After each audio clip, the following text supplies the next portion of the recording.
Hello, TikTok friends. Trying really hard not to do that millennial pause. Even though I'm not a millennial, I'm a Gen Xer or a Zennial. That's not what the video is about. Just don't want to get criticized by the young folks for not being technology savvy on TikTok. But I've gotten a lot of really great comments and a lot of DMs from folks about the videos that I've been posting about my health journey, particularly related to my recent prescription and starting GLP1 medications. So Zepbound in my case, tirzepatide. So a lot of the messages have been supportive and people have been really interested to hear about the health journey. And that's great because I'm kind of an external processor. I can think about things and process my experiences by talking about them. So if some of you like to hear me ramble on, great, because it's a way for me to understand my own experience is by talking about it. So today, at least for this video, I don't think I'm going to do much of an update about my own physical experience taking the medication. I'll do another video later today about that.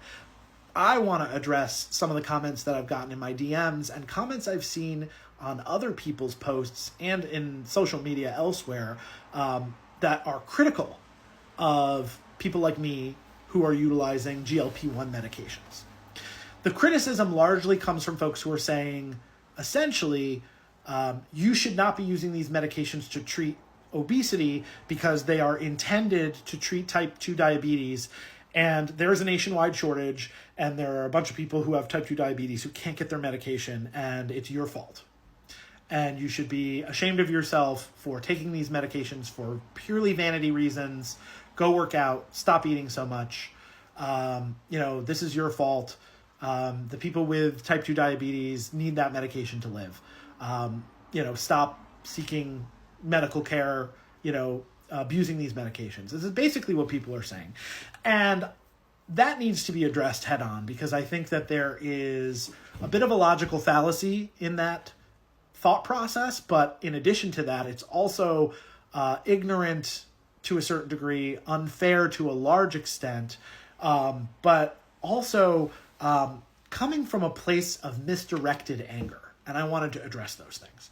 So first and foremost, yes, people with type 2 diabetes who've been prescribed GLP-1 medications should be able to get their medication to treat their illness, to treat their chronic condition.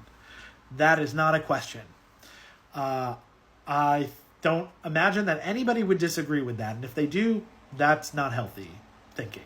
Like, people with type 2 diabetes should have access to this medication and shouldn't be dealing with the shortages and the frustration that they're experiencing.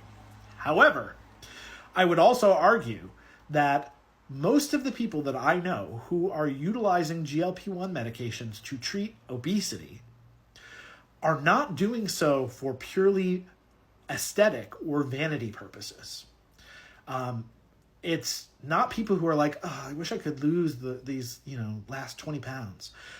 It's not people who are like, oh, I want to be skinny before my wedding. It's not people who are like, oh, I'm going to go on a cruise and I want to look good in my bathing suit.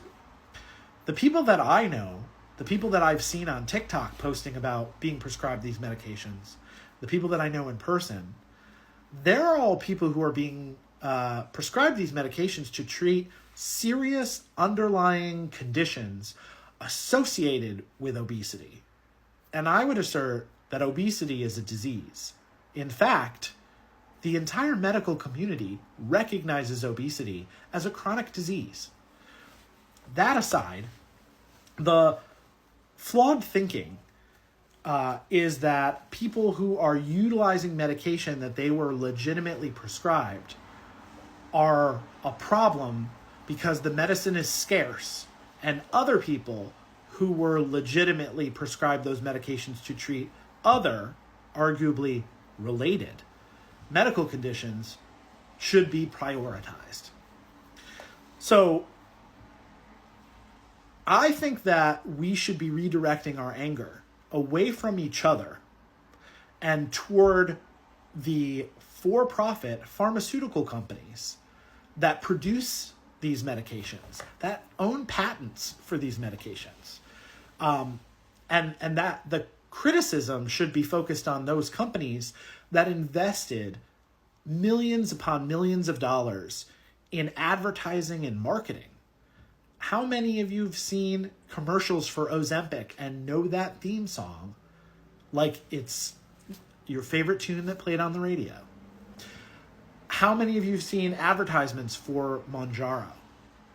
I was in a doctor's office a couple of weeks ago for something unrelated to any of this.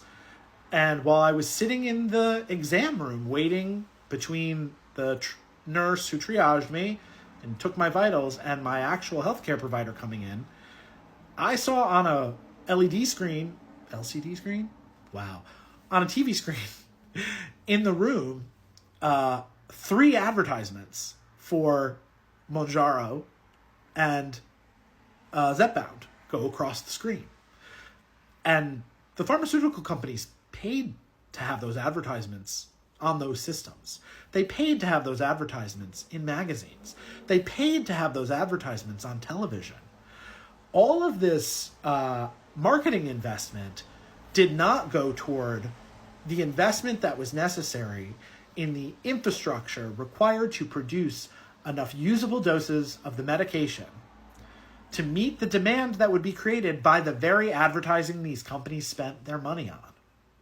So to criticize other people with health conditions, serious health conditions, mine, as I mentioned, include resistant hypertension, obstructive sleep apnea, non-alcoholic fatty liver disease, reduced kidney function, just to name a few conditions associated with obesity, all of which I have attempted to treat through other methods, but have not been successful.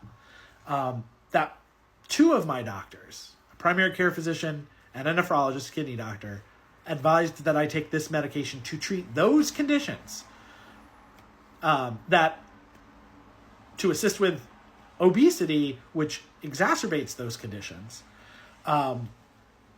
Being fully aware of my entire medical history and knowing that I've seen nutritionists. I've been overweight since I was preteen. That I only lost weight through extreme dieting, like doing an extreme version of the Atkins/keto diet. I got down to 155 pounds in my 20s and was miserable because I couldn't maintain that weight no matter what I did. They know I'm physically active. They know I have a gym membership and I use it. They know I go hiking on a regular basis. They know that I am not a lazy person who simply wants a quick fix, but that I'm a person who has exhausted all of my other options aside from seeking out surgical interventions to rearrange my digestive system to prevent me from being able to eat. That's the only option that remains beyond using these medications. So, and I'm not atypical. That's who is getting prescribed these medicines. And those are the types of health conditions these people are getting prescribed these medications for, amongst others. So for people to say you're taking medication from somebody else who really needs it because they're actually sick is very ignorant of the realities that obesity is a disease and the comorbidities associated with obesity are deadly. And that many people who are obese, if not the majority, are not because they're lazy or haven't tried anything. It's because they're genetically different than you are. If you're a naturally thin person, or you're someone who, if you diet or exercise, you lose weight really easily. Well, that's great for you. But a lot of people don't have that same experience. It's rather narcissistic for people to say, well, because it's easy for me, you must be lazy. Because it's easy for me, and I know how to do it, you must be negligent. And this person who is ill with this illness, their illness that can be treated by this medication is more important than your illness that could be treated by this medication. That's really unfair and short-sighted. And also completely ignores the fact that many people with type 2 diabetes are diabetic because of obesity, and that they are simply further down the line in the disease process that is obesity. So let's not get involved in the circular firing squad here. Let's look at the problem, which is the pharmaceutical companies.